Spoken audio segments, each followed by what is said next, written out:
Welcome बच्चा party. चलिए आज हम लोग प्रकाश के परावर्तन का दूसरा टॉपिक देखते हैं। प्रकाश से संबंधित घटनाओं के बारे में हम लोग अध्ययन करेंगे। प्रकाश की चर्चा हम लोग पीछे भी कर चुके हैं। आज इस स्लाइडों के माध्यम से हम आपके सामने प्रस्तुत करेंगे प्रकाश से संबंधित घटनाओं को।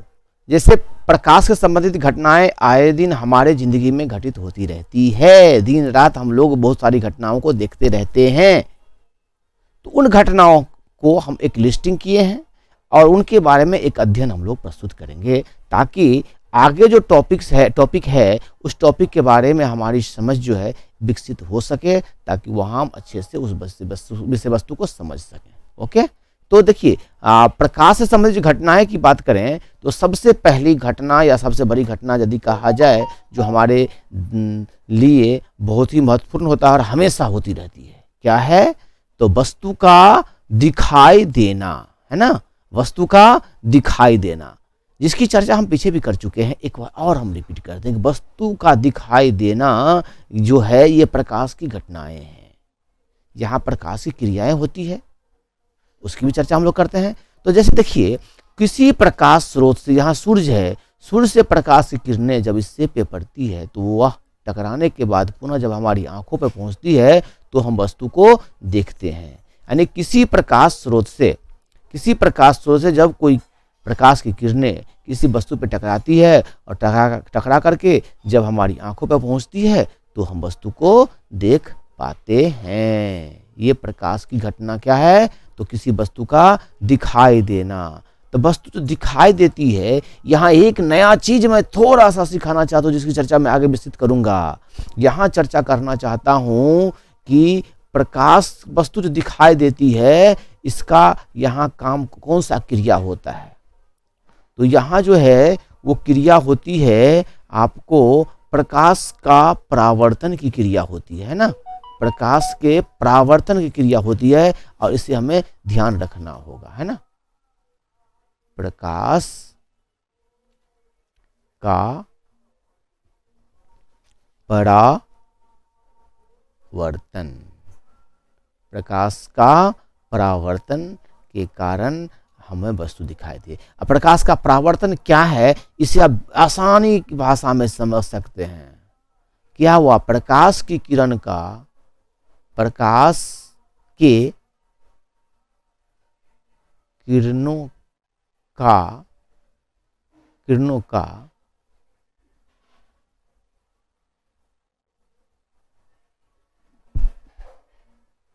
टकराना या टकराने के बाद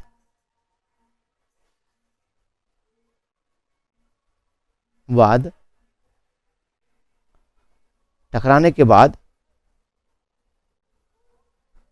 बाद आंखों तक पहुंचता है ना। तो आप बोलो, आंखों तक पहुंचना नहीं। चलिए, मैंने टकराया, आंख तक पहुंचा। अब देखो टकराया और आंख तक पहुंचा हमने तो बता दिया है, ठीक है, लेकिन यहां आया प्रकाश की किरण, ठीक है, ये सॉरी प्रकाश की किरण यहाँ पहुंची और यहाँ से फिर इधर चली गई। तो ये भी तो परावर्तन है ना, आके लौटना। तो बेहतर होगा इसको हम ऐसा बोल सकते हैं कि टकराने के बाद लौटना नहीं। क्या बोल सकते हैं इसके बदला में हम? टकराने के बाद लौटना। देखिए लौटने शब्द का अगर हम चर्चा करते हैं तो ऐसा नहीं सोचेंगे इधर आया इधर चला गया। जा सकता है इधर भी, कोई दिक्कत नहीं है, इधर भी वापस भी होता है, इधर भी जा सकता है, इधर भी जा सकता है, इधर भी जा सकता है। अब किधर जाना है वो आगे हम लोग अध्ययन करेंगे, लेकिन टकरा करके जो लौटना या हमारी आंखों तक पहुंचना ये प्रकाश की घटनाएं हैं। प्रकाश क्या परावर्तन होती है जब हमें वस्तु दिखाई देती है या प्रतिबिंब बनता है, इसकी चर्चा हम लोग करते हैं, ठीक है ना। तो वस्तु का दिखाई देना जो है वो प्रकाश की घटना है। आइए दूसरा देखते हैं कि तारों का टिमटिमाना, ये भी प्रकाश की घटनाएं हैं। तारे टिमटिमाते हैं, यानी टिमटिमाना का मतलब क्या होता है? जुगनू। तारे को जुगनू भी बोलते हैं ना। टिमटिमाना मतलब कभी दिखता है कभी नहीं दिखता है, एक सेकंड के लिए मैंने नहीं भी दिखाई देती है, दिखता है फिर कभी नहीं। मैंने झिलमिल कहते हैं ना गाना, झिलमिल सितारों का आंगन होगा। सितारा क्या होता है? झिलमिल करता रहता है, यानी जलता है बुझता है, जलता है बुझता है, भगजुगनी के तरह, भगजौनिया कीड़ा होता है ना, कभी जलता है कभी उठता है, उसका पीछे में लाइट होता है। लाइट नहीं होता है, उसके बारे में लोग पढ़ेंगे आगे। वो एक तरह से समझिए कि एक ऐसा पदार्थ है जो प्रकाश के परावर्तन क्रिया में भाग लेती है ना, ये चीज है। चलिए, तब तारे का टिमटिमाना भी प्रकाश की घटनाएं हैं। अब यहाँ कौन सी घटना होती है, इससे हमें समझेंगे। यहाँ हमें याद रखने का एक चीज है, इसीलिए मैंने इस टॉपिक को रखा कि यहाँ प्रकाश का, तारों का टिमटिमाना, ये ऑब्जेक्टिव में ये प्रश्न आते हैं, है ना, इसलिए इसको ध्यान रखेंगे। तारों का टिमटिमाना, इसमें प्रकाश की कौन सी घटना होती है, तो प्रकाश का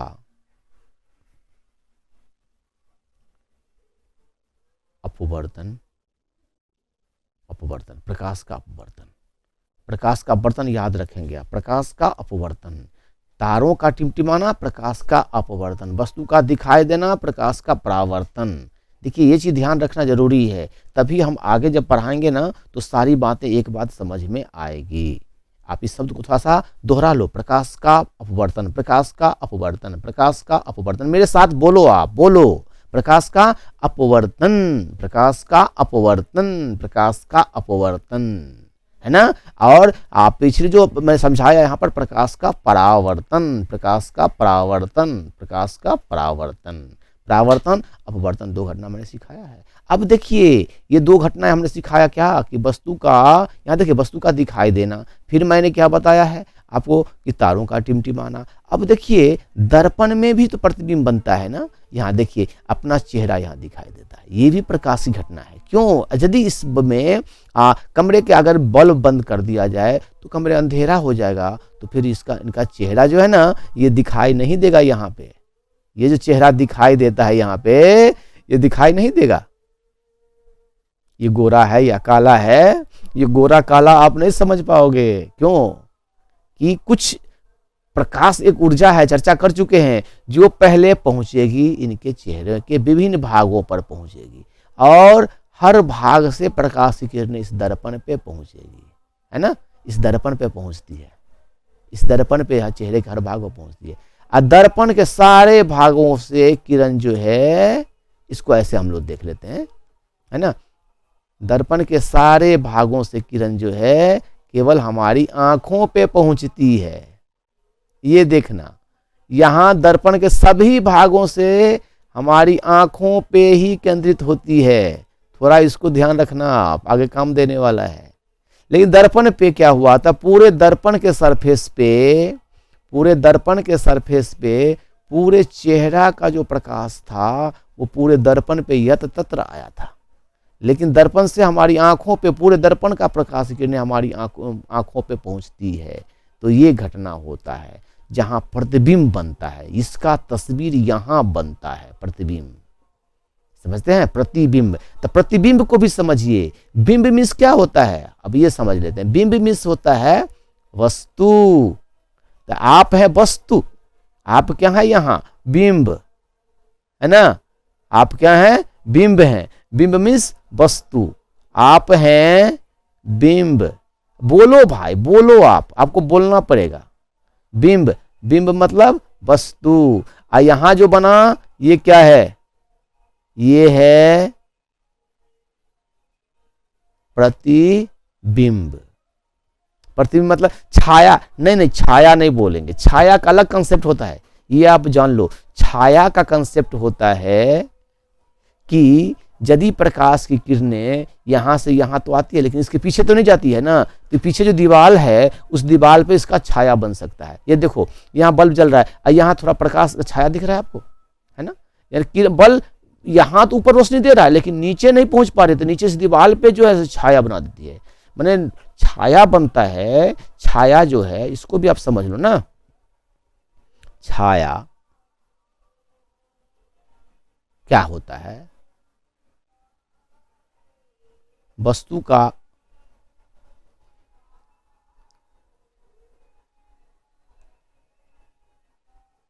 वह भाग जो प्रकाश को अपने आर पार नहीं जाने देती है। फलतः फलतः पिछले पृष्ठ, है ना, ऐसे समझते हैं, पिछले पृष्ठ भाग, सॉरी, पिछले पृष्ठ भाग में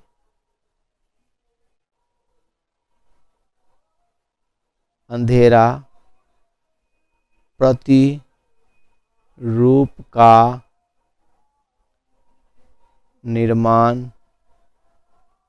होता है, जिसे छाया कहते हैं। वस्तु का वो भाग जो प्रकाश को अपने आर पार नहीं जाने देती है। फलतः पिछले पृष्ठ भाग में अंधेरा भाग में अंधेरा, है ना, या ऐसे कहें, या प्रतिरूप का निर्माण होता है, जिसे छाया कहते हैं। अरे भैया, जब ये वस्तु है, प्रकाश यहाँ से मान लो यहाँ पे आती है और पीछे नहीं जाती, तो पीछे इसका पृष्ठ भाग होता है, या इसका अपना पृष्ठ भाग हो, या पिछला कोई पृष्ठ भाग, ये जो एरिया है, दीवार है, वहाँ होगा। वहाँ अगर छाया बनता है, वहाँ जो अंधेरा या प्रतिरूप का निर्माण होता है, उसे तुम छाया कहते हैं। वस्तु का वो भाग जो प्रकाश को अपने आर पार नहीं जाने देता है। देखो, इसको आप ऐसे समझो ना, जैसे ये मेरे हाथ में पेन है, अब मान लो यहाँ आपका प्रकाश है ना, यहाँ अगर प्रकाश है, ये मेरे हाथ में पेन है, यहाँ से रोशनी आती है, तो यहाँ पे इसको आर पार तो नहीं जा पाती है। आर पार नहीं जाती तो फलतः क्या होता है, यहाँ ये जो पृष्ठ भाग इसका अपोजिट साइड में है, यहाँ एक इसका प्रतिरूप या निर्माण होता है, पृष्ठ भाग में अंधेरा छा जाता है, अंधेरा दिखता है, वही तो इसका छाया कहलाता है। लेकिन यहाँ मैं छाया की बात तो नहीं किया, यहाँ क्या किया मैंने बात, तो प्रतिबिंब की बात किया मैंने यहाँ आपको बता दूं कि मैंने प्रतिबिंब की बात की है यहाँ पर। सो ध्यान रखेंगे, हमने यहाँ पर प्रतिबिंब का बात किया है। क्या, देखो, प्रतिबिंब, ये दर्पण में बना है प्रतिबिंब, और यहाँ बना है क्या, तो बिंब। माने वह वस्तु जो है वो बिंब कहलाता है, ये बिंब है और ये प्रतिबिंब है, बस। तो प्रतिबिंब का बनना प्रकाश की घटनाएं है, इसलिए इसको आप नजरअंदाज नहीं कर सकते हो, ठीक है ना। देखें अब प्रतिबिंब का बनना, एक ये भी देखो आप, यहाँ देखिए प्रतिबिंब कैसे बनता है। ये नाई साहब है, नाई है ये, है ना, ये नाई भाई है।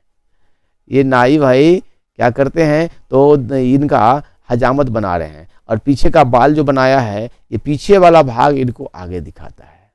क्या होता होगा, थोड़ा सोचिए। यहाँ मान लीजिए कि यहाँ एक बल्ब लगा होता है ना, मान के चलते हैं कि यहाँ एक बल्ब है, बल्ब से प्रकाश की किरणें इनके चेहरे पे, इनके सारे भागों पे आती होगी कि नहीं आती होगी, और इसके साथ साथ इस दर्पण पे भी आती होगी, ठीक है,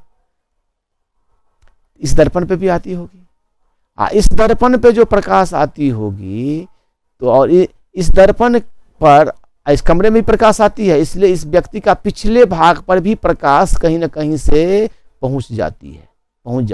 देखो अब यहाँ से नहीं पहुंचती है, ये इधर का जो दीवार होगा इधर टकरा कर नहीं पहुंचती है, इधर का दीवार से टकरा कर इधर पहुंच जाती है। ये प्रकाश यहाँ से गई है, ये प्रकाश यहाँ से इस दीवार पे गया और दीवार से टकरा करके यहाँ पहुंचा है। ये फिर बताएंगे आगे, इस कंसेप्ट मैं भी समझा रहा हूँ। तो प्रकाश इसके पीछे भी पहुंचा और इसके पीछे से इस दर्पण पे पहुंचा, तो इस दर्पण पे इसका प्रतिबिंब बना, और ये प्रतिबिंब इस दर्पण पे ला के रख दिया, है ना, ये प्रतिबिंब इस दर्पण पे ला के रख दिया, फलतः इस दर्पण पे इसका प्रतिबिंब फोटो बन जाता है और यह पीछे भाग देख पाता है। यह जो प्रतिबिंब भी कह सकते हैं, प्रतिबिंब का प्रतिबिंब बन गया। भैया ये वस्तु था, ये क्या है, बिंब है, और इसमें प्रतिबिंब बना, ये प्रतिबिंब भी अब बिंब का काम कर गया, इसका प्रतिबिंब फिर यहां बन गया। समझ में आ रही है बात? यहां ये जो था ये बिंब का काम करता है ना, बिंब, और ये जो इस दर्पण में जो बना होगा ये क्या बना होगा, तो प्रतिबिंब। प्रतिबिंब ये दर्पण में बना होगा प्रतिबिंब, है ना, और ये जो फिर यहाँ प्रतिबिंब बनाया, तो यहाँ भी तो ये प्रतिबिंब में बना ना, आ रही है बात समझ में कि नहीं? ये भी प्रतिबिंब बन रहा है, ये भी प्रकाश की घटनाएं हैं, इसको आप समझो। अच्छा ठीक है, अब देखिए एक और प्रतिबिंब बनता है, आप भी कर सकते हो, इसका करते हो भी हो गए आप लोग। कोई ऐना ले लिया, दर्पण ले लिया, इनके हाथ में क्या है? दर्पण है, सॉरी इनके हाथ में इनके हाथ में ये दर्पण है, और दर्पण से ये क्या करते हैं, तो एक परावर्तन की क्रिया को ये दर्शाते हैं। इनके हाथ में दर्पण है, ये क्या है? तो दर्पण है, और दर्पण से ये परावर्तन की क्रिया को दर्शाते हैं। कैसे? तो सूर्य की प्रकाश किरणें जब इस दर्पण पे आती है तो दर्पण से टकराने के बाद ये इधर वापस होती है और दीवार पे आ जाती है। तो ये सूर्य का जो बिंब बनता है इसमें, इस दर्पण में, यही दर्पण में जो सूर्य है वो सूर्य का फोटो यहाँ बन जाता है दीवार पे। कहने के बाद ये जो सूर्य भगवान हैं, सूर्य हैं, ये सूर्य अब यहाँ ले आया इस बालक ने। कौन सी घटना कारण? तो प्रतिबिंब बनाया, है ना। तो यहाँ भी आना और लौटना, यहाँ लौट के फिर यहाँ बना, तो यहाँ भी तो परावर्तन हो जाता है ना, द रिफ्लेक्शन ऑफ लाइट। ये अंग्रेजी नाम है, हिंदी में इसको बोलते हैं परावर्तन, यानी प्रकाश का परावर्तन। ठीक है ना, प्रकाश का परावर्तन, ये आप ध्यान रखना है कि प्रकाश के परावर्तन में क्या होता है। जब प्रकाश की कोई परावर्तन की क्रियाएं होती है तो उसमें क्या होता है, उसमें इसको ऐसे लिख लेते हैं ठीक से थोड़ा सा, है ना। परावर्तन कि प्रकाश के परावर्तन में क्या होती है, तो प्रकाश किसी वस्तु पर आने के बाद टकरा करके पुनः वापस होती है। समझ में आ रही है बात ना, यही क्रिया होती है। तो यह भी प्रतिबिंब बनना भी प्रकाश की घटनाएं हैं। एक और तरह का प्रतिबिंब दिखाते हैं, देखिए ये साइड मिरर है ना, गाड़ी है, गाड़ी में पीछे वाला जो दर्पण लगा होता है यह भी काम करता है, यह भी प्रतिबिंब बनाता है। यह प्रतिबिंब कैसा बनाता है पता है? यह प्रतिबिंब जो है ना तो छोटा बनाता है। किससे छोटा? यह छोटा बनाता है किससे? तो वस्तु से। अब सवाल है कि ड्राइवर यहाँ गाड़ी चला रहा होगा, अब पीछे में कोई गाड़ी आ रही है, इसको देखना है, तो इतने छोटे से ऐना में पूरी गाड़ी दिखनी है। तो गाड़ी तो बहुत बड़ी होती है ना, गाड़ी तो बड़ा होता है, बहुत बड़ी गाड़ी होती है, और वो जो है वो इस दर्पण पे दिखाई देती है। यह दर्पण रहता है अवतल दर्पण। सुन लो, नाम याद रख लोगे तो और अच्छी बात है ना। सॉरी, ये अवतल नहीं होगा, उत्तल होगा, उत्तल। तो ये दर्पण होता है, और दर्पण पे जब वस्तु प्रतिबिंब छोटा बनने का काम भी करता है। प्रतिबिंब बनता है लेकिन कैसा? छोटा। आगे हम लोग चर्चा करेंगे कौन से दर्पण में समान प्रतिबिंब बनता है। समतल दर्पण ना, मुंह देखते हो ना, दाढ़ी बनाने वाला दर्पण होता है अवतल दर्पण, उसमें जो बनता है ना अवतल दर्पण, इसमें दाढ़ी बनाते हैं आप। ये अवतल में क्या करता है? दाढ़ी, आपका चेहरा बड़ा दिखाता है। ये क्या करता है? तो बड़ा सा चेहरा बना देता है आपको। उत्तल दर्पण क्या करता है? वस्तु को छोटा बना देता है। एक उत्तल दर्पण, एक अवतल दर्पण, और दूसरा क्या होता है? तो समतल दर्पण। समतल दर्पण में आप अपना चेहरा देखते हो, जांच बड़ा करने की जरूरत नहीं है, आप अपने चेहरे को देखते हो, समान चेहरा देखते हो, यानी समान रहता है, एक समान, जैसा वस्तु वैसा दिखता है। समतल दर्पण, अवतल दर्पण और उत्तल दर्पण। समझ रहे हैं? तो प्रतिबिंब का बनना भी यहाँ दर्पण पे आधारित घटनाएं होती है। जो प्रतिबिंब किस किस रूप में बनता है? छोटा बड़ा के रूप में बनता है, दूर में बनता है, जैसे मैंने यहाँ दिखाया था कि दूर से अपने नज़दीक में ले आते हो कहीं पे। पीछे वाला बताया था कि पीछे भाई प्रतिबिंब जो है तो पीछे का पीछे बना लेते हो आप प्रतिबिंब, है ना। ये बताया कि सामने बन जाता है प्रतिबिंब। इस तरह की घटनाएं होती है, प्रतिबिंब बनाने का घटनाएं होती है। एक और तरह का देखिए प्रतिबिंब बनना, छोटा खाना बनाने के लिए ये पिन होल कैमरा कहते हैं इसको, आप ही बना सकते हो। एक कार्टून ले और डब्बा का, उसमें बहुत छोटा सा छिद्र करते हैं यहाँ पे, है ना, और इसमें लाइट जाने का एक मोमबत्ती कैंडल का व्यवस्था कर, नहीं तो यूं ठीक है आप शीशा ग्लास भी लगा सकते हो, यहाँ पर्दा होगा और इसका प्रतिबिंब जब देखोगे तो यह यहाँ कैसा दिखता है, छोटा तो दिखता ही है। देखो अभी घबराना नहीं है, ये सारे चर्चाएं विस्तृत होगी, मैं अभी पृष्ठभूमि तैयार कर रहा हूं। आप इस घटना को देखे रहोगे ना तो आप वहां पर अधिकांश भाग अधिक से अधिक समझ पाओगे और आपके परमानेंट मेमोरी में बैठ सकता है। ऐसा होता है, आप भी समझते होगे, ट्यूशन पढ़ते होगे, आप कोचिंग संस्थान जाते होगे, स्कूल में टीचर पढ़ाते होंगे, पढ़ाया जाता है, आप सुनते हो, बहुत अच्छा है, समझ में आती है, लेकिन थोड़ी देर में पार हो जाती है। कंसेप्ट क्या है, एक छोटी सी बात है, इसे ध्यान रखना चाहिए हमें कि एक बार अगर बहुत सारी बातों को समझने के लिए कहा जाए तो आपका दिमाग लोड नहीं लेगा, लेकिन कुछ कुछ बात अगर पहले से जानते रहेंगे तो उस समय में समझने की बातें थोड़ी कम पड़ेगी। कम हो जाएगा कि नहीं होगा मात्रा, तो जो कम मात्रा रह जाएगा वो समझ में आ जाएगा। दूसरी बात, किसी चीज को समझने के लिए बेस तैयार आपका होगा, तब ना उसमें जो जटिल तथ्य हैं वो समझ पाएंगे। तो जटिलता को समझने के लिए हमें अभी तैयारी करनी है, इन सारी घटनाओं को डिटेल में पढ़ना है। यहां हम ओवरव्यू करा रहे हैं, घटना को समझ रहे हैं। ये क्या बोलते हैं, इसको हम ऐसे बोलते हैं कि इसको बोलते हैं pin hole camera. Pin hole camera बोल सकते हैं। अब पिन होल कैमरा क्या है कि यहाँ जो छिद्र है ना, यहाँ देखो आपको छिद्र दिखाई देगा, स्पष्ट छिद्र दिखाई देगा बाबू, इसमें आपको इसमें आपको छिद्र जो है ना वो स्पष्ट रूप से दिखाई देगा। देखो आप, यहाँ छिद्र है कि नहीं है, यहाँ छिद्र दिखाई देता है ना, ये स्पष्ट छिद्र है जो यहाँ से अंदर आती है। पिन होल, पिन मतलब कांटी, छोटा सा जो पिन होता है, पतला सा, बस इतना ही छेद अगर है, वो एक कैमरा का रूप में बनता है। और इससे जब हम माने क्रिया करते हैं, किसी यहाँ अगर लेंस लगा दें या छिद्र ही होता है, तो हम आगे घटना देखेंगे, अभी डिटेल से नहीं बताना चाहते हैं।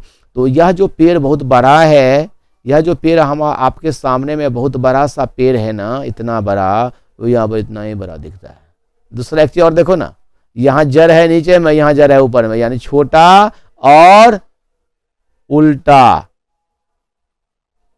ये घटना कहाँ होती है, तो पिन होल कैमरा में, छोटा और उल्टा, पिन होल कैमरा। समझो, पिन होल कैमरा, छोटा और उल्टा। ऑब्जेक्टिव पूछेगा ऑब्जेक्टिव, सुन लो, रटना नहीं पड़ेगा, जवाब आप दे दोगे। क्या, पिन होल कैमरा, प्रतिबिंब छोटा उल्टा, पिन होल कैमरा, प्रतिबिंब छोटा और उल्टा। क्लियर है? चलिए अब देखिए, प्रतिबिंब की घटनाओं को देखने के क्रम में हमें बहुत बातें और भी नजर आएगी, कैसे प्रतिबिंब बनता है। हम लोगों ने लेंस की चर्चा किया है, लेंस की चर्चा किए हैं। यहाँ पर हम लोगों ने देखा कि कोई वस्तु है, यहाँ तो एक लेंस है, लेंस के एक लेंस से पर जब प्रकाश, कोई वस्तु है, वस्तु से प्रकाश किरण सीधे केंद्र से होते हुए आगे बढ़ती है, और फिर एक किरण जो है वो लेंस पे से नीचे की ओर अभिलंब की ओर मुड़ती है, मुड़ करके यह एक बिंदु पर दोनों मिलती है, जहाँ एक प्रतिबिंब का निर्माण होता है। यहाँ हम देखते हैं कि यह प्रतिबिंब जो है सीधा है यहाँ, और यहाँ उल्टा है। साइज लगभग सेम ही है, और यहाँ आकार जो है वो सेम ही है, लेकिन उल्टा हो गया है। ये घटना है प्रतिबिंब बनना लेंस के द्वारा। लेंस आप तो जैसे हमारे पास में, अब हम दिखाना चाहेंगे, ये दर्पण है ना, देखिए दर्पण आपके यहाँ भी होगा, आपके पास में भी होगा, लेकिन समझने का चीज़ यहाँ ये है कि आपके घर में जो दर्पण है जिसमें आप चेहरा देखते हो, वह दर्पण कौन सा है, वह दर्पण है समतल दर्पण। वो आपका दर्पण जो है वो क्या है, समतल दर्पण, वो समतल दर्पण कहलाता है। और हम जो यहाँ आपको बताने वाले हैं वह दर्पण आपके सामने जो अभी हम दिखाए हैं वो है ये अवतल दर्पण। अवतल दर्पण की चर्चा मैंने किया है ना। अवतल दर्पण में क्या होता है ना कि इसका जो अंदर का भाग है, ये आप गौर से देखो, मैं दिखा रहा हूँ आपको, ये गहरा भाग है, ये उठा हुआ भाग होता है, ये ऐसे धसा हुआ भाग होता है। ये गौर से समझ में आ जाएगा, है ना। चलिए अब इसी तरह से हम बताना चाहेंगे कि ये हमारा क्या है, उत्तल दर्पण है। दर्पण है, उत्तल दर्पण है, जहाँ यह सतह क्या है, तो ऊपर उठा हुआ, उत्तल, उभार, समझ रहे हैं, उत्तल दर्पण का। फिर हम चाहेंगे आपको बताना कि आप पिक्चर में जो काम करते हैं, स्लाइड पे जो काम करते हैं, या कि पुस्तक में जो बुक में लिखी होती है, डायग्राम जो बना होता है, वहाँ उस आकृति को आइडेंटिफाई अगर आप देख करके समझते हैं तो और ज़्यादा कंसेप्ट क्लियर होता है, जहाँ आपकी रेखा चित्र दिमाग में बनती है। अब ये देखिए, ये मेरे पास में एक लेंस है जो आपका स्लाइड में आगे दिख रहा है, इसी का प्रतिरूप नहीं, वास्तविक रूप ये है। ये ये जो है तो दर्पण नहीं, लेंस कहेंगे इसको। और ये आपका उत्तल लेंस है, क्योंकि इसमें क्या है ना, ये देखिए दिख रहा होगा आपको इस तरह से, यानी ये उभार वाला भाग है, ऊपर उठा हुआ भाग है, और ये किनारे में नीचे धंसा हुआ है। ऊपर जो उठा हुआ है ये ऐसे दिखेंगे, आप गौर करेंगे। ऐसे चलता है अगर, तो ये नीचे, यहाँ नीचे हो गया, और यहाँ ऊंचा मोटाई बढ़ गया, यहाँ पतला, यहाँ मोटाई बढ़ गया है ना। तो ये हो गया आपका उत्तल लेंस। फिर एक लेंस आता है अवतल लेंस। अवतल लेंस की चर्चा हम लोग करेंगे आगे, इसके बारे में विस्तृत चर्चा करेंगे। यहाँ जस्ट एक इंट्रोडक्शन आपको हम चाहते हैं कि आप इसको अवलोकित हो लें, और इससे आपको आगे समझने में आसानी होगी। एक ही बार जब बहुत ज़्यादा तथ्य आ जाती है ना, तो फिर समझना पूरी बातें समझ में नहीं आ पाती है। तो एक स्टेप बाय स्टेप हम लोग काम करते हैं। ये है अवतल दर्पण। ये अवतल दर्पण में क्या होता, अब सॉरी, अवतल लेंस है ये। अवतल लेंस का बीच का किनारा पतला होता है, जो जो किनारे में जाता है यह मोटा होता जाता है। हमारी हाथ की मोटाई यहाँ बढ़ गई है, यहाँ देखिए कम है ना। लगभग यहाँ मेरी मेरी दोनों उंगलियाँ सटी हुई है, और जैसे जैसे हम किनारे में जाते हैं दूरी बढ़ती जा रही है ना। ये आपका क्या है, तो ये आपका उत्तल लेंस है। ठीक है, इसकी मोटाई देखते हैं किनारे में कितनी मोटी है, कितनी मोटी है, लेकिन यहाँ पर बीच में बहुत पतली है ये। तो इसके द्वारा भी प्रतिबिंब का बनना है। क्या होता है, इसके द्वारा प्रतिबिंब बनने के क्रम में हम लोग देखेंगे कि प्रतिबिंब का छोटा या बड़ा होना, जो कि मैंने पिछले स्लाइड में बताया कि प्रतिबिंब का मैंने छोटा होता है यहाँ, तो और फिर ये देखिए गाड़ी पर जब स्लाइड मीटर होता है उसमें भी प्रतिबिंब छोटा बनता है। ये सब घटना जो होती है ना, तो ये दर्पण और लेंस के द्वारा भी ये घटना होती है, जहाँ प्रतिबिंब को छोटा और बड़ा बनने की घटना होती है ना। यानी लेंस जो होता है, यहाँ पर हम चर्चा कर दें कि दर्पण है ना, दर्पण आगे भी हम लोग पढ़ेंगे है ना। दर्पण दो प्रकार का हो सकता, तीन प्रकार का होता है। पहला समतल दर्पण, ठीक है। दूसरा अवतल दर्पण। तीसरा उत्तल दर्पण। सॉरी, इसको उत्तल समझ लें हम लोग। ऐसा करते हैं,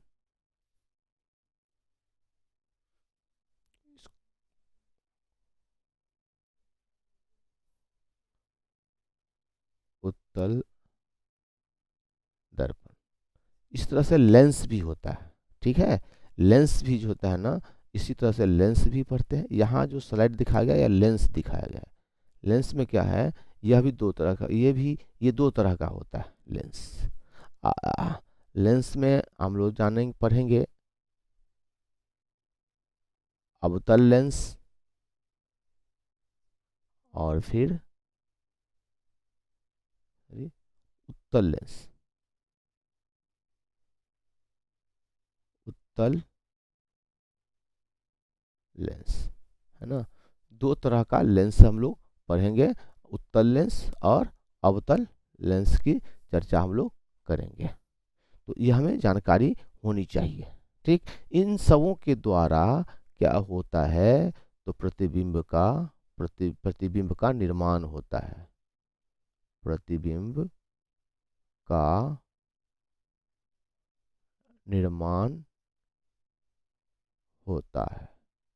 निर्माण जो होती है उसमें तीन तरह की बातें होती है। क्या होता है प्रतिबिंब जो बनता है, एक तो वस्तु, जिसे हम आप आगे हम लोग समझेंगे बिंब, और हम बताएंगे पीछे ही बताए हुए बिंब के आकार, बिंब के आकार का। दूसरा होगा, दूसरा जो होगा वस्तु से बड़ा। और तीसरा होगा छोटा, है ना। तो इस या तो वस्तु का बड़ा होगा, बराबर होगा, या बड़ा होगा या छोटा होगा। ये घटनाएं दर्पण और लेंस के द्वारा घटित होती है। ठीक है, चले अब हम लोग आगे देखेंगे। आगे देखते हैं कि ये इंद्रधनुष का रंग, है ना। इंद्रधनुष के बारे में हम लोग समझते हैं। इसे हम लोग अपनी आंचलिक भाषाओं में सतरंगा भी बोलते हैं, पंचोखा भी बोलते हैं। विभिन्न जगह पर भिन्न भाषाएं बोली जाती है। लेकिन ये घटना कैसी घटना है, तो आकाशीय घटना होती है। ठीक, ये घटना आकाशीय घटना है। ये कब होती है? इंद्रधनुष का 7 रंग जो बनता है, यह आकाशीय घटना है। यह कब होती है? तो वर्षा ऋतु में होती है। अब समझ सकते हैं कि जब ये वर्षा ऋतु में होती है तो कहीं ना कहीं इसका संबंध वर्षा के जल के बूंदों से होता होगा, है ना। जल के बूंद या बादल या कण जो भी कहेंगे, इसके कारण होती है। क्या होता है, जब सूर्य है और सूर्य के प्रकाश की किरणें जब वर्षा की बूंदों पर पड़ती है ना, तो यहाँ पर जिस तरह से प्रिज्म की घटना होती है, इस तरह बताएंगे। ये जो है ये एक विक्षेपण तैयार करता है और ये विक्षेपित होकर के 7 रंगों में विभाजित हो जाती है। 7 रंग होते हैं इसमें, 7 रंग का एक पट्टी का निर्माण करता है ना। ये पट्टी वर्षा बूंदों पर जब सूर्य की किरणें जब पड़ती है ना, तो ये पट्टी आकाश में दिखाई देती है।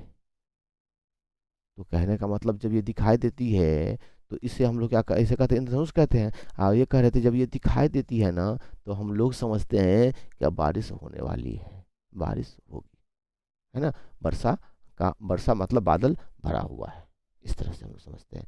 तो इंद्रधनुष, इसकी घटनाओं को भी हम लोग विस्तृत और देखेंगे। लेकिन यहाँ हमें इंद्रधनुष का जो 7 रंग बनता है, यहाँ जो हमें समझना है, यहाँ हमें समझना है ये चीज कि वर्ण विक्षेपण, वर्ण विक्षेपण, है ना। वर्ण विक्षेपण की क्रिया के द्वारा क्रिया होती है यहाँ पर। ठीक ऐसी ही क्रिया प्रिज्म में भी होता है। अब प्रिज्म तो मैं बोल रहा हूं, लेकिन आपने कभी देखा प्रिज्म? चलो मैं दिखाता हूं आपको प्रिज्म। ये है प्रिज्म, ये देखो। प्रिज्म में क्या देख रहे हैं आपने? मुख्य तरह से 3 सतह देख रहे हैं, 1 2 और फिर ये 3। ये 3 सतह होते हैं, 2 साइड वाला ये और ये के सामने 3 सतह होती है। कुल सतह तो 3 2 5 होता है प्रिज्म में, है ना।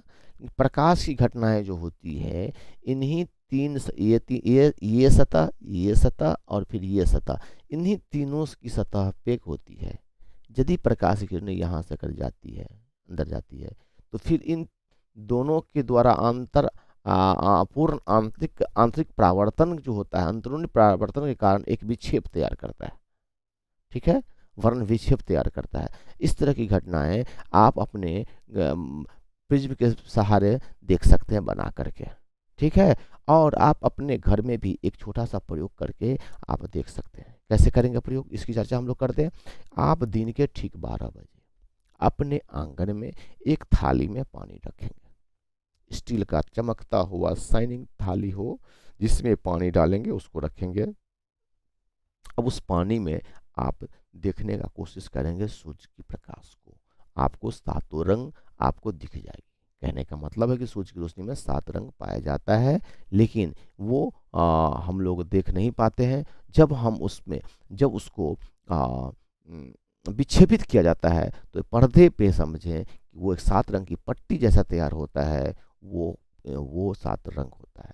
तो जब बादल में जब ये घटनाएं होती है, आसमान में जब घटना होती है, इस तरह की जो आकृति निर्माण होता है, उसको हम लोग इंद्रधनुष कहते हैं। तो इंद्रधनुष में 7 रंग होते हैं। ठीक है, अब इंद्रधनुष में 7 रंग हैं, इनकी भी थोड़ा सा आप इसमें देख लें क्या क्या होता है।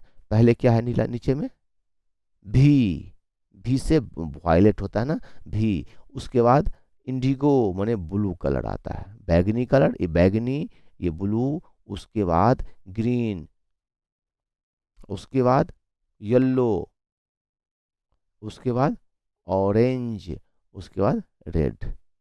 1 2 3 4 5 6, कुछ छूट गया? हाँ, वैब्ज्योर में ये ब्लू बैगनी कलर हो गया, इंडिगो हो गया, बैगनी हो गया, इंडिगो हो गया, मतलब आसमानी बोलते हैं, इंडिगो को आसमानी बोलते हैं, फिर ब्लू हो गया, ब्लू छूट गया। देखिए तो VIBGYOR, वैब्ज्योर इसको पढ़ते हैं, है ना? क्या बोलते हैं इसको? वैब्ज्योर, VIBGYOR। वैब्ज्योर अगर याद रखोगे ना तो 7 रंग आपको याद रखेगा। V से वॉयलेट, E से इंडिगो, B से ब्लू, G से ग्रीन, Y से येलो, O से ऑरेंज और R से रेड। यानी सबसे ऊपर वाला पट्टी भी याद रखना है रेड, और सबसे नीचे में होता है वॉयलेट। प्रिज्म के द्वारा जो वर्ण विक्षेप तैयार होता है या 7 रंग की जो धनुष दिखाई पड़ते हैं, उसमें सबसे नीचे का जो रंग होता है, कलर होता है, वो बैगनी होता है। देखो यहाँ भी बैगनी दिख रहा है ना, ये बैगनी कलर दिख रहा है। उसके बाद ये ब्लू, ये आसमानी कलर आपको दिखता है ना, इंडिगो, और फिर ये ब्लू है ना, ये इंडिगो, और फिर ये ब्लू कलर दिखता है। और इस तरह से ग्रीन, ये सारे कलर जब आप गिनते हैं ना, ग्रीन देखोगे, फिर येलो आता है, फिर ऑरेंज का पट्टी आता है, और उसके बाद ये फिर रेड का पट्टी आता है। इस तरह से 7 रंग आपको कुल दिखाई पड़ते हैं आपके बने उसके वर्ण विक्षेप में। चलिए अब हम लोग देखते हैं प्रकाश से संबंधित घटनाएं, जैसे मृगमरीचिका। मृगमरीचिका क्या होता है? मृगमरीचिका को सीधे एक शब्द में अगर समझना है तो इसे हम लोग समझते हैं दृष्टिभ्रम। दृष्टिभ्रम, भ्रम मतलब क्या होता है? आपका भ्रमित हो जाते हैं, दिग्भ्रमित हो जाते हैं, आप जो सामने में होता है वो नहीं देखते हैं, बल्कि कुछ और आपको दिखाई देने लगता है। यही ना दिग्भ्रम। ये ऐसा होता है। कहाँ होता है? मरुस्थल में भी होता है, हमारे वातावरण में भी होता है, हमारे आसपास भी होता है। में लिए हम ये समझाते हैं कि मृगमरीचिका जब जंगल में या जहाँ मृग रहती है, मृग मतलब हिरण होता है, ये जब इन्हें प्यास लगता है तो जब वो दूरी चलती है ना पानी की तलाश में, तो सूरज की गर्मी पे क्या होता है, कुछ सारे जगहों पे ऐसा होता है कि प्रकाश की किरणों का इस तरह से भी माने अपरावर्तन होता है कि लगता है कि यहाँ पर पानी है। और मृग यहाँ से, यहाँ जो मान लीजिए मृग है, ये इधर आगे बढ़ती है, यहाँ पहुँचते तो यहाँ पानी लोप हो जाता है। पानी इसको यहाँ पर अब दिखाई नहीं देती, पानी अब इसको यहाँ पर मिलती ही नहीं है। तो वो सोचता है कि पानी, फिर यहाँ से वो आगे दिखाई देता है इसको, फिर वो देखता है कि नहीं पानी अब कहाँ चला गया है, तो आगे चला गया, अब यहाँ है पानी। तो यहाँ से मृग फिर आगे बढ़ता है यहाँ पे, यहाँ जब पहुँचा तो फिर उससे जो है वो पानी फिर यहाँ से गायब हो जाता है, यहाँ फिर से उसको दिखाई नहीं देता है पानी। ये दृष्टि का भ्रम, कि देखते देखते मतलब लगता है कि पानी है, लेकिन आगे जाते पानी नहीं है। ऐसा हमारे साथ भी होता है। जैसे देखो आप ये स्लाइड में देखेंगे कि और ऐसा महसूस करेंगे कि गर्मी के दिनों में जब आप रोड पे चलते हैं ना, तो आगे दिखाई देता है कि रोड पे पूरा पानी भरा हुआ है, लेकिन जब वहाँ आते हैं तो पानी नहीं दिखाई देता है। ऐसा मरुस्थल में ऊंट के साथ भी होता है। ये ऊंट जो है, जब एक तो ऊंट को रेगिस्तानी जहाज कहा जाता है, जो ये अपने अंदर में पानी इतना भर लेते हैं कि 1 सप्ताह दिन को पानी की जरूरत पानी नहीं भी मिले फिर भी काम चलता है। प्रकृति ने इसको उस रंग से बनाया है ताकि वो पानी नहीं भी रहे उसके पास 6-7 दिन, वो स्टोर किए हुए है पानी को, अब उसके पास पानी नहीं भी है तो 6-7 दिन वो चल सकता है, मतलब लंबी दूरी तय करके पुनः वो पानी ले सकता है। अब यदि उनको फिर प्यास लगती है तो वो जब मरुस्थल में चलती है ना, तो वो देखता है कि आगे पानी है, लेकिन वो जब वहाँ पहुँचता है तो वहाँ पानी दिखाई नहीं देता है। यही है मृगमरीचिका। ठीक है। अब ऐसा कैसे होता है, इसको भी थोड़ा समझना हमें जरूरी है। ऐसा कैसे होता है कि ये देखिए यहाँ पर यह पेड़ है, पेड़ से प्रकाश की किरणें जब हम बता रहे थे कि हमारी आंखों पर पहुंचती है ना, जब हमारी आंखों पर पहुंचती है तब हम वस्तु को देख पाते हैं, है ना। लेकिन यहाँ क्या हो रहा है कि प्रकाश किरणें इधर से हमारी आंखों पर पहुंचती है, तो हमारी आंख तो ऐसे घूम करके नहीं देखेगी इसको। आंखों को ये प्रकाश किरण यहाँ से जो इधर से मुड़ के जाती है, तो इनको आंख को प्रतीत होता है कि ये प्रकाश किरण यहाँ से आ रही है, और वह वस्तु व्यक्ति को यहाँ पर दिखाई देता है। यही जो होना चाहिए यहाँ दिखता है यहाँ, ये एक तरह का भ्रम है। ये मृगमरीचिका इसी कंसेप्ट पे आधारित है ना। तो मृगमरीचिका में जो घटना होती है यह प्रकाश की घटना होती है, और प्रकाश का किस तरह से कहें कि यहाँ पर प्रकाश का जो परावर्तन, जो अपवर्तित हो जाना कहेंगे, अपवर्तन भी कहते हैं, यहाँ पर अपवर्तित भी होती है प्रकाश की किरणें, एक भ्रम पैदा करती है। ये सारी घटनाएं प्रकाश की घटनाएं होती है। अब यहाँ देखिए हीरे का चमकना, हम जानते हैं कि हीरा दुनिया का सबसे बहुमूल्य पदार्थों में से एक है, और उसकी बहुमूल्यता इस आधार पे होती है कि सूर्य से निकलने वाली प्रकाश की किरणों को वह पूर्ण रूप से वह परावर्तित कर देता है। इसीलिए इसको कहते हैं हीरा जो है सो पूर्ण, इसको नोट करना जरूरी है, इसको नोट कर लेंगे हम लोग। क्या है? हीरा पूर्ण आंतरिक परावर्तन, पूर्ण आंतरिक परावर्तन आ जाएगा समझ में, पूर्ण आंतरिक परावर्तन की घटना होती है। हीरा चमकता है कैसे? तो पूर्ण आंतरिक परावर्तन के कारण हीरा चमकता है।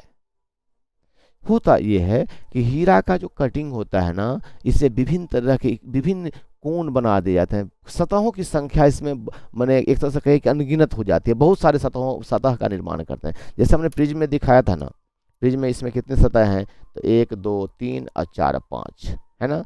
अब वो जो होता है आपके घर में कोई भी वस्तु हो, जैसे माचिस होता है, तो उसमें जैसे ये समझिए कि ये एक प्लेट है।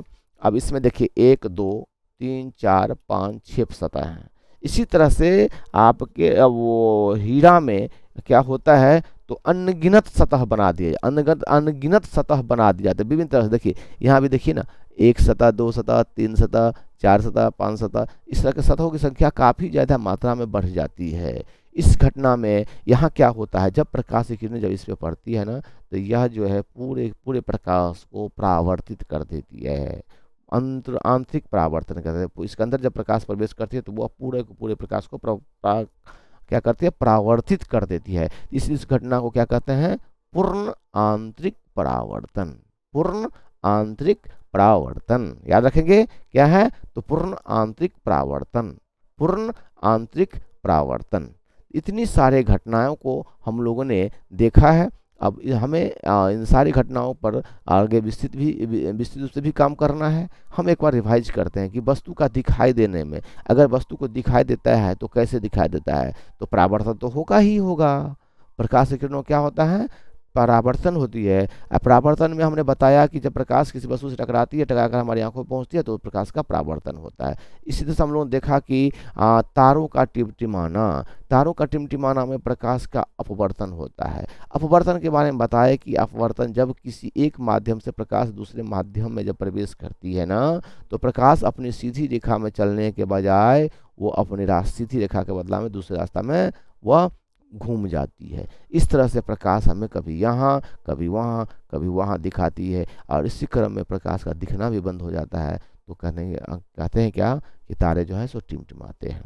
ठीक है। अब हम ये भी देख चुके हैं कि प्रतिबिंब जो बनता है वो दर्पण पे जैसे बनता है, छाया बनता है। ये छाया तो प्रतिबिंब का रूप नहीं है, क्योंकि वहाँ तो प्रकाश पहुँच ही नहीं पाता है, इसलिए निर्माण होता है छाया का। लेकिन जहाँ प्रकाश की किरणों के द्वारा काम होती है, प्रतिबिंब बनता है ना, वो समतल दर्पण की घटना होती है।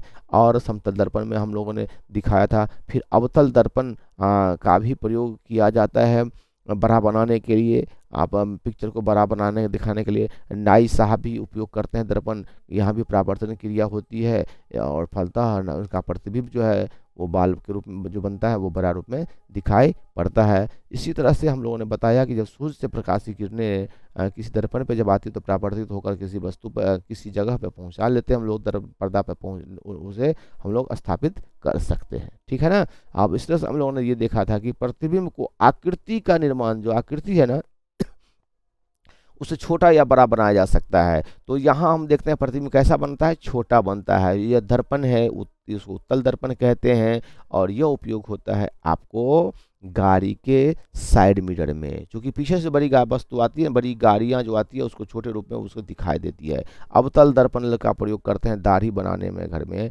समतल दर्पण का उपयोग करते हैं हम लोग चेहरा दिखने के लिए। और ये क्या है, the pin hole camera, pin hole camera में छोटा और उल्टा प्रतिबिंब बनता है। ये सब आपको याद रखना है, ठीक है। इस तरह से हमने चर्चा किया था। ये दर्पण वाली चर्चा ये किया था कि दर्पण जो होते हैं वह 3 तरह के होते हैं, समतल दर्पण, अवतल दर्पण, उत्तल दर्पण। फिर लेंस भी होता है, उत्तल लेंस, अवतल लेंस और उत्तल लेंस।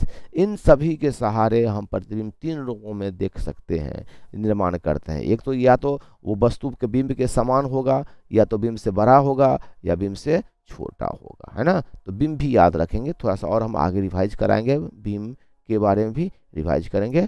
ओके, चलते हैं।